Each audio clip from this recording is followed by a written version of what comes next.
Ajude a manter o site. Compre Marrou Tias Volume 1, devidamente corrigido, em www.marroutias.com.br. Marrou é com H.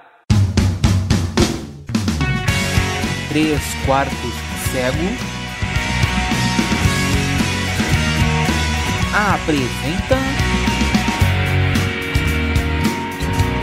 Marrou Tias.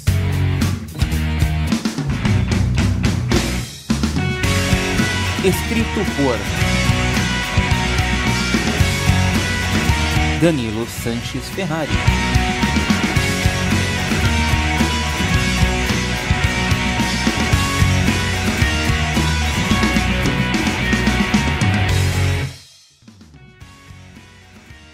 Tatiane. Apesar do medo, o feriado e o fim de semana haviam transcorrido sem grandes ocorrências. Wagner havia saído mais cedo para trabalhar. Afinal, vários presos seriam liberados para o Dia das Mães.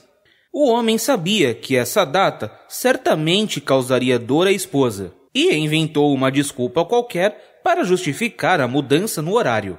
Tatiane usava uma camisola de seda rosa e se espreguiçava, rolando de um lado para o outro sobre a cama. Então, ela ouviu a voz de Stephanie saindo do comunicador que ela deixava sobre o baú de cabeceira da cama. A mulher colocou o aparelho no ouvido, respondendo à saudação da garota, desejando bom dia. Então, Stephanie pediu sugestões de presentes para a mãe. Tatiane sentiu como se a mão de um gigante pegasse seu coração e apertasse. A garganta dela havia ficado seca, e na vez dela de responder, Tatiane disse não ter ideias, gaguejando. Stephanie perguntou se ela estava bem, mas Tatiane não queria responder. Ela só queria ficar deitada na cama, dormir e acordar dali uma semana. Stephanie desistiu de chamar Tatiane, mas Lady Anne não. O celular de Tatiane tocou, e quando ela viu que o nome de Lady aparecia na tela, atendeu a ligação e colocou a chamada no viva voz. Fala, disse Tatiane com a voz embargada. Você tá bem? Quer que eu vá aí? Perguntou Lady Anne. Depois de instantes de silêncio, Tatiane respondeu que queria ficar sozinha.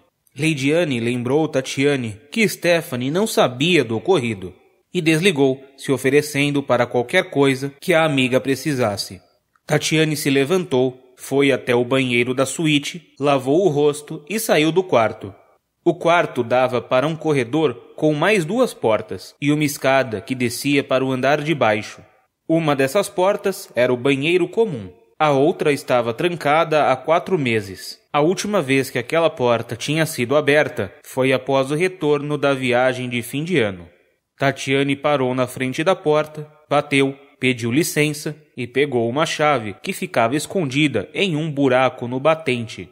Ao abrir a porta, um forte cheiro de mofo chegou às narinas de Tatiane, que foi até a janela e a abriu.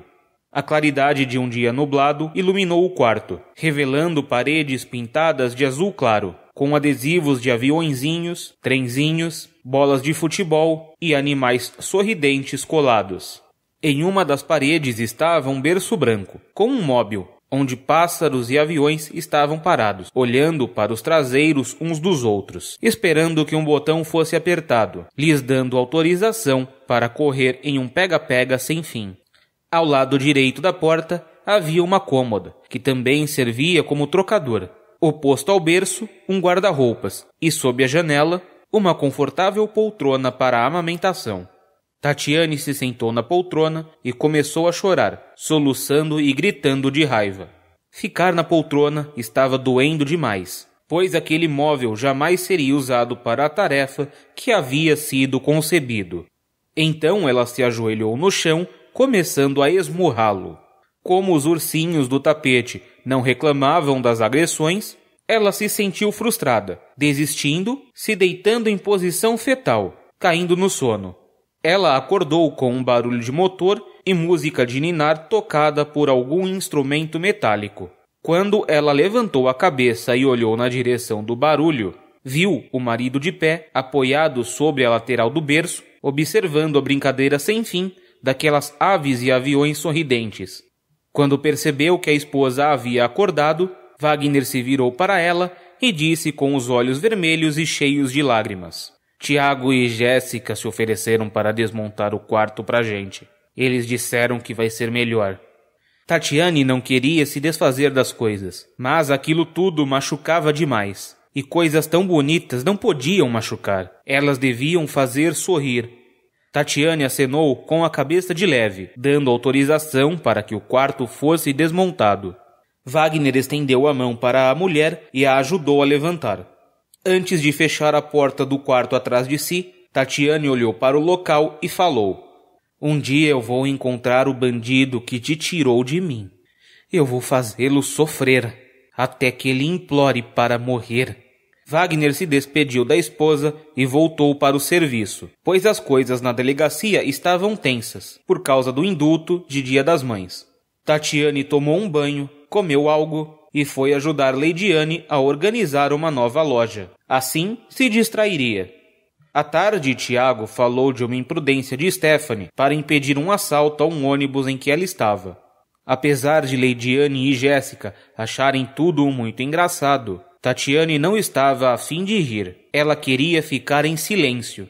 Na terça, Tiago e Jéssica foram desmontar o quarto do falecido bebê, o que se mostrou mais doloroso do que o esperado. Afinal, Tiago também havia perdido o sobrinho. Havia sido combinado que tudo o que estava no quarto seria doado ou para um orfanato ou para uma família carente. Na quarta, Wagner começou a pintar as paredes do quarto de branco. Ele estava apagando os sinais de que aquele local era para ter sido um quarto de criança. Ainda na quarta noite, Wagner perguntou para a esposa se ela queria ir viajar no sábado à noite, para eles passarem o domingo longe dali. Tatiane achou a ideia ótima. Eles escolheram a cidade mais pequena e pacata, que tinha vagas para hospedagem, e alugaram um chalé para passarem o domingo. No sábado, Wagner e Tatiane foram até a casa de Stephanie, para dar os parabéns a Stella pelo Dia das Mães. Tatiane notou que Stephanie a estava encarando, e imaginou que assim que saísse dali, a garota iria perguntar para alguém o que ela tinha. Dito e feito. Quando já estavam na estrada, Leidiane avisou para Tatiane que Stephanie estava preocupada com ela e contou que explicou as coisas para a garota. Tatiane agradeceu, pois essa tarefa seria dolorosa para ela. Quando eles chegaram no chalé, a intenção era que tivessem uma noite romântica, mas ambos não estavam conseguindo se animar. Eles acabaram dormindo e acordaram apenas no domingo. Eles caminharam pela pequena cidade, sem rumo ou ideia do que fazer. Foram à igreja, andaram em uma praça, praticamente rodaram a cidade até a hora do almoço. Depois que almoçaram, voltaram a andar pela cidade, com a falsa desculpa de facilitar a digestão da comida. Depois de andarem a cidade toda mais uma vez, eles voltaram para casa. Porém, antes de realmente irem para a residência, eles resolveram passar no cemitério para visitar o túmulo do filho. O cemitério era um pouco antigo, onde os túmulos eram construções, das quais se tirava uma tampa para depositar os caixões de um lado ou do outro.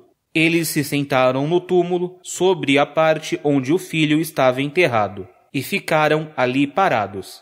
Eles se lembraram que jamais tinham escolhido o nome do bebê. Então, ali, eles decidiram dar ao filho o nome de um anjo, Rafael. Continua. Visite o site 3quartoscego.com. Entre em contato através do e-mail